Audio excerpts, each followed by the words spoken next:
এদিকে আসুন, পিছনে আসুন। কর্মী সভা ধারাবাহিকভাবে প্রতিটা বিধানসভায় আমরা করছি।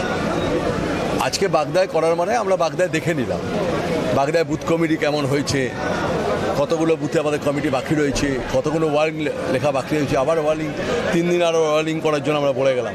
আগামী 3 দিন ধরে আবার ওয়ার্ডিং করা হবে বাগদায়। দেখে নিলাম 12টা অঞ্চলকে নিয়ে বসলাম। এটা আমরা আবার 15 দিন বাদে 12টা অঞ্চলকে নিয়ে বসলাম। না না না, কোথায় বাগবারান্ত? আমি আপনার কাছে দাঁড়িয়ে বলে যাচ্ছি এটা 2 লাখ 2.5 লাখের সিট। কে কী করলো আমি জানি না। বাগদা এই উত্তর 24 পরগনার কোনো সিট তৃণমূল কংগ্রেস হাঁটবে না। আমি আপনাকে বলছি, বাগদা নিয়ে বেশি ঘুরছি মানে আমি তো প্রত্যেকটা জায়গায় ঘুরে বেড়াই।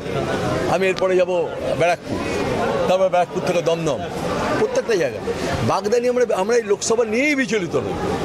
আমরা শুনুন, আমরা এখানে পঞ্চায়েতে জিতেছি, আমরা শক্তিশালী।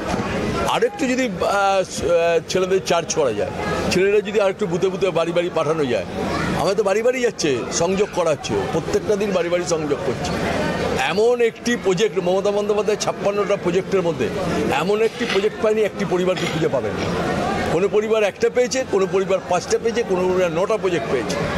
তাদের বাড়িতে বাড়িতে বলবো না যে তোমরা প্রস্তুত থাকো, তোমরা ভোট দাও, তোমরা আবার নিশ্চয়ই যদি কিছু প্রত্যাশা থাকে নিশ্চয়ই আরও পূরণ করবো আমরা। এই রাস্তাটা আমি বললাম যেটা 4 লেন আমরা স্যাংশন হয়ে গেছে অনেক আগে, আজ থেকে না, এটা 1 মাস আগে স্যাংশন হয়ে গেছে। সেটা স্বাভাবিক। এই 4 লেনটা লোকের কাছে মেসেজ দিলাম। কাল গোপাল স্যার একটা চমৎকার কাজ করে এসছে, যেটা আজকে মানে বাংলার কাছে, ইতিহাসের কাছে একটা চিত্তাকর্ষক। মুখ্যমন্ত্রীর নির্দেশে মমতা বন্দ্যোপাধ্যায় সবাই ভোটার, উদ্বাস্তুরা সবাই ভোটার পেয়ে গেল, ভোটাধিকার। কে করলেন? প্রাক্তন তৃণমূল কংগ্রেসের বিধায়ক, আমাদের নেতা। এই নির্বাচন কমিটির, এইখানকার নির্বাচন কমিটির কিন্তু উনি অন্যতম আহ্বায়ক। এই লোকসভা কেন্দ্র অন্যতম আহ্বায়ক হয়েছে, ও করেছে।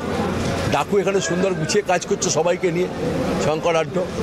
সুতরাং আমাদের বিচলিত নই। আমি মার্জিনটা 30,000-এর জায়গায় 45,000 হবে কিনা সেই জন্য আমি এসেছি দেখতে। 30,000-এ জেতার সিট, এটা 45,000-এ জিততে পারবো কিনা এই জন্য ভাবছি।